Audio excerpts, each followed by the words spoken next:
Now let's allow clients to create new products. In RESTful APIs, this is done using a post request. I'm going to add new method to create it with the post attribute, which means this endpoint will respond to post requests sent to API/products. The product data will come from the request body as JSON, and ASP.NET Core will automatically convert it into our product object. Since we don't have a database yet, I will simulate persistence by assigning a random ID and setting the creation timestamp. Instead of using a simple OK response, I'm using created@action. This returns 201 created status code and included the location of the newly created resource, which is the correct behavior for a RESTful API. Now if you run the application and open Swagger, you can send a post request with the product data and see the API respond to the created object. This is our first step toward a full CRUD functionality. Now that we can create products, the next step is to allow clients to update an existing one. In RESTful APIs, updates are typically handled using a put request. This means the client sends the product ID in the URL and the updated data in the request body. So I'm adding a new method created with the HTTP put ID, which tells the ASP.NET Core to match the URLs like API products 1. The framework will automatically bind the JSON payload to our product object.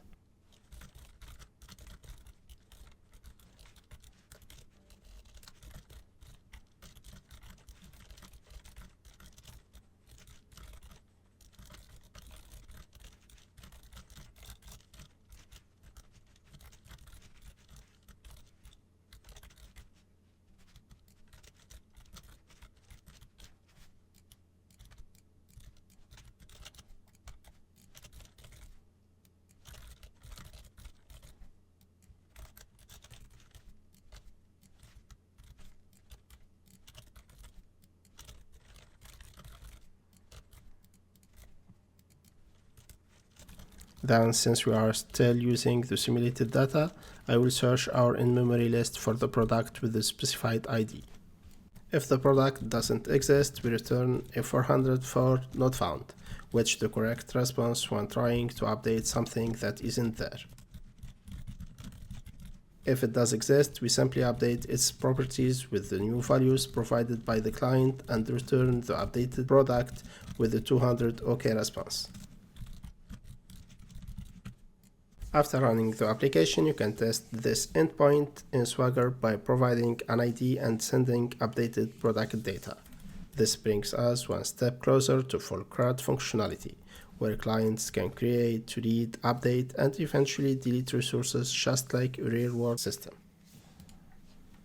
Now that we can create and update products, the final operation we need for full CRUD functionality is the ability to delete a product. In RESTful APIs, deletion are handled using the delete HTTP method. I'm going to add new endpoint created with HTTP delete ID, which means it will respond to requests like API/products/1. The ID in the URL tells the API which product should be removed.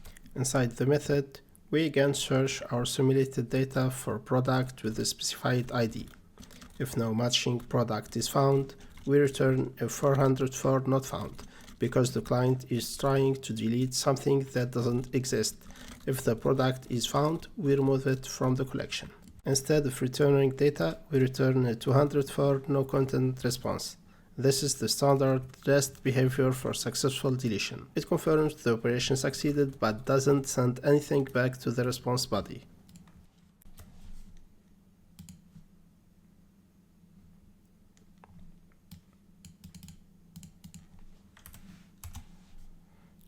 After running the application, you can test the Swagger by providing an ID. So the delete, we can add an ID from the list, try it out.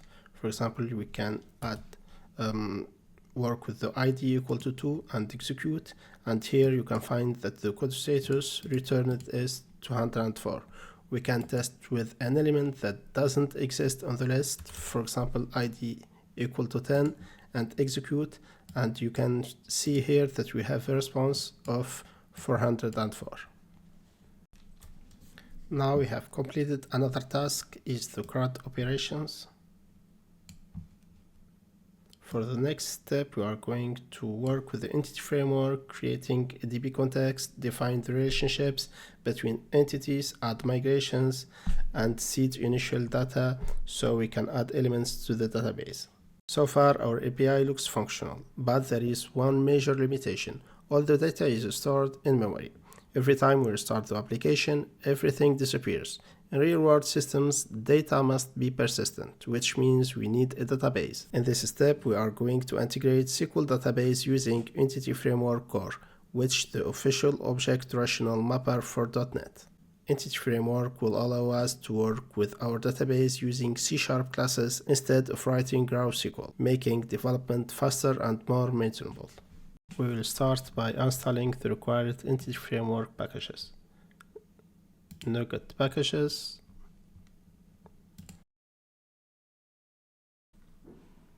and here we need to use the Entity Framework Core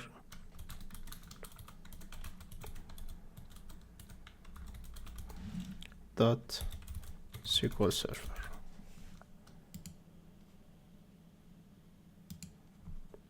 Hit install.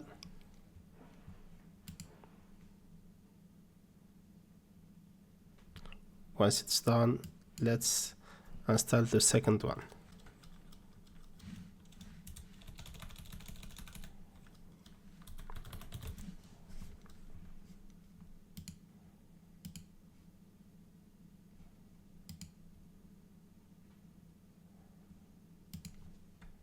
Now let's add new folder, call it data,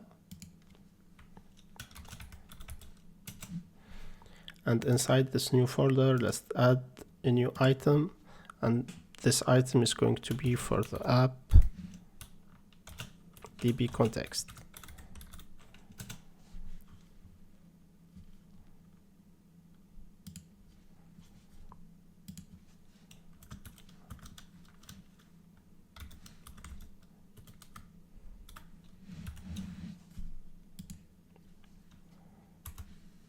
And now let's add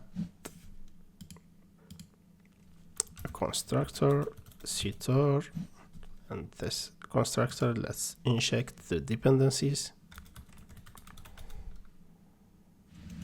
We need DbContext options,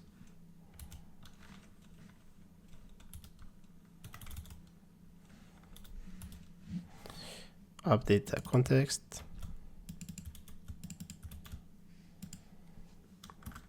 and we call it options. And this is deriving from the base options. And now let's add a new DB set for our first table product. So every DB set we add here is a real table on the database. We call it products with a lambda expression of type product.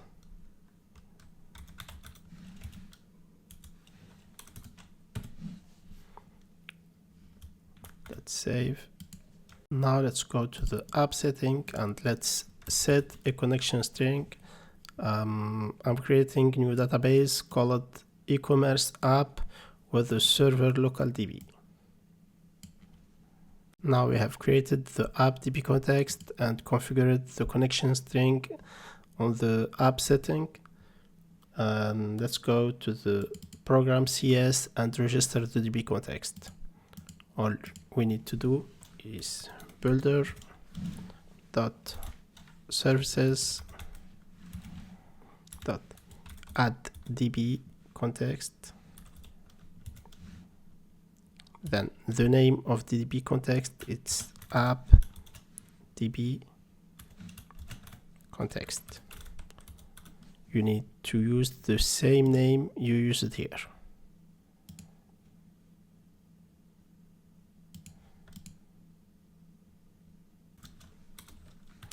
and we need to use the options.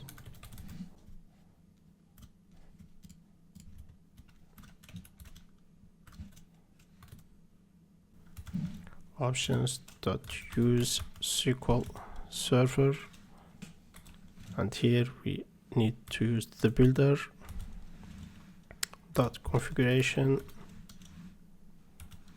dot get connection string,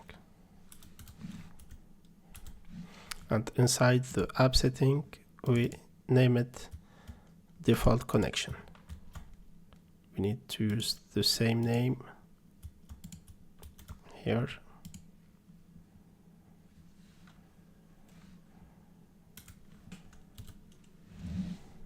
and save. So before we proceed to create our database, all we need is to move this line before the builder, before we build our application, and we need to make a little modification for the decimal value here, because decimal makes some ambiguity when creating the column inside the database. So all we need to do is to add a property for this one. It's going to be very simple. So column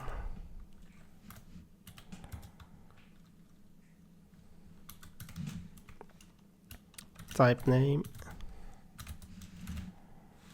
and it's going to be a decimal with 18 digits and 2 decimals. Let's save, and now inside the package manager console, all you need to do is add migration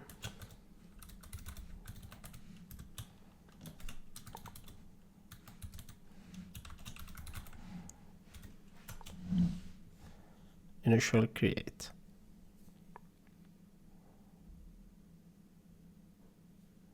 So build is succeeded and all is good. And here you can see that a new folder has been created called in migration, that contains the migration and contains all the column inside the product table. Now if you look inside the SQL Server, you can't find the database because it's not created yet. Inside the Visual Studio we need to run another command line. It's update database.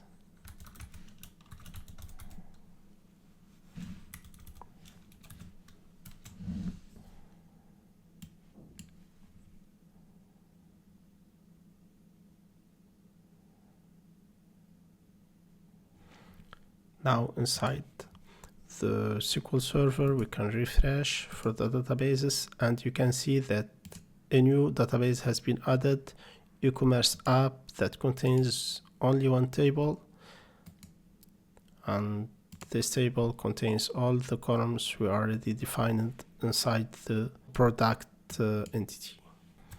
In the second part we added migrations, so this task is done.